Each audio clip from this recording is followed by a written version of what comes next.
আমার কর্মেই আমি সুখী হব, আমার কর্মে আমি দুঃখী হব। কেউ রোধ করতে পারবে না, কেউ রোধ করতে পারবে না। এই আমাদের মধ্যেই সেই সর্বশক্তিমান ভগবান ঘাপটি মেরে বসে আছে, কিন্তু তাকে প্রকাশ হওয়ার সুযোগ দিই না, ধামা চাপা দিয়ে রেখে দিয়েছে। তুমি এখন থাকো, ভগবান তোমাকে সংসারে কোনো কাজে লাগবে না। এখন সংসার করতে হবে, উন্নতি করতে হবে। তাদের দোতলা হয়ে গেল, আমার একতলা হয়ে আছে, ওটা বানাতে হবে, ছেলে মেয়ের বিয়ে দিতে হবে, সব উন্নতি করতে হবে, তারপর ভগবানটা। তাহলে আমরা এখন কি করলাম? ধামা চাপা দিয়ে। এই জন্য তার প্রকাশ নাই। বিক্রম ঘটছে কার? কলির বিক্রম ঘটছে। কলির ধর্মটা কি? মানুষকে সত্য থেকে মিথ্যার পথে চালিয়ে দেওয়া।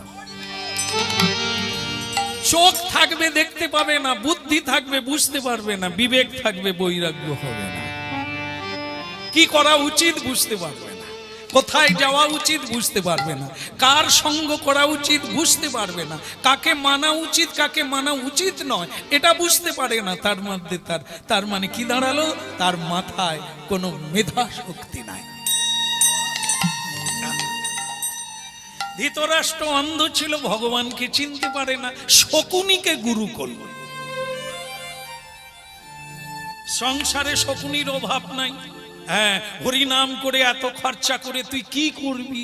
এসব বাজে খরচা, তার চাইতে জমি কিনবি, কি সার্টিফিকেট কিনবি, ডবল হবে, ছেলে মেয়ের উন্নতি হবে। কি আর এই যে হরিনাম করে এত খরচা হবে, এতে তুই কি পাবি? এ যুক্তি দেওয়ার শকুনি ঘরে ঘরে আছে। কিন্তু কজন আছে বিদুর, কজন আছে বিভীষণ সংসারে, তাদেরকে আমরা লাথি মেরে তাড়িয়ে দিই। হ্যাঁ, ভালো যুক্তি দিলে, ভালো সিদ্ধান্ত দিলে, ভালো কথা বললে তাকে তাড়িয়ে দেবে, তার সঙ্গ করবে না। ওটা রাবণ করলো, লাথি মেরে তাড়িয়ে দিল। যা, এই হলো এই সংসারের নিয়ম। ভালো লোককে তাড়িয়ে দেবে, আর খারাপকে তোমার মতো আপন হয় না। তুমি বলেছিলে বলেই তো বাবা মাকে আলাদা করে দিয়েছে, আমি খেতে দিইনি। হ্যাঁ, ভক্তমন্ডলী মায়েরা, আমরা তাদের আদর করি, তোমার যুক্তিতেই আমি বেঁচে গেছি। খরচা এখন কম হয়, মা বাবাকেও খেতে দিতে হয় না, ঠাকুরপোকেও দিই না, ঠাকুরজি কেউ দিই না, আত্মীয় কেউ ডাকি না, শুধু স্বামী স্ত্রী খাই আর শুয়ে পড়ি। এই জন্য শোনা হয়নি গোড়ায় গলদ, তাই গাছে ফল হয়। শুরু থেকে বীজ শোধন করতে হবে, ঝাড়াই বীজ নিতে হবে, তবে গাছ ভালো হবে। মাটি ঠিক দিতে হবে, সার দিতে হবে, তদারকি করতে হবে, তবে ফলের অভাব হবে না। মানব জীবন্ত একটি বৃক্ষ, এর ফল স্বরূপ আগামী দিনের সন্তান। আমি যেমন, আমার গাছে ফল হবে তেমন। কার পরিচালনায় চলছি? ইচ্ছে নাই তবু করছি। কেন? এ কার পরিচালনায়? আমাকে গ্রাস করেছে কলি। কারণ কি? কলি তখনই গ্রাস করে, কখন করে? আপনারা যদি মহাভারত কেউ পড়েন তাহলে জানতে পারবেন।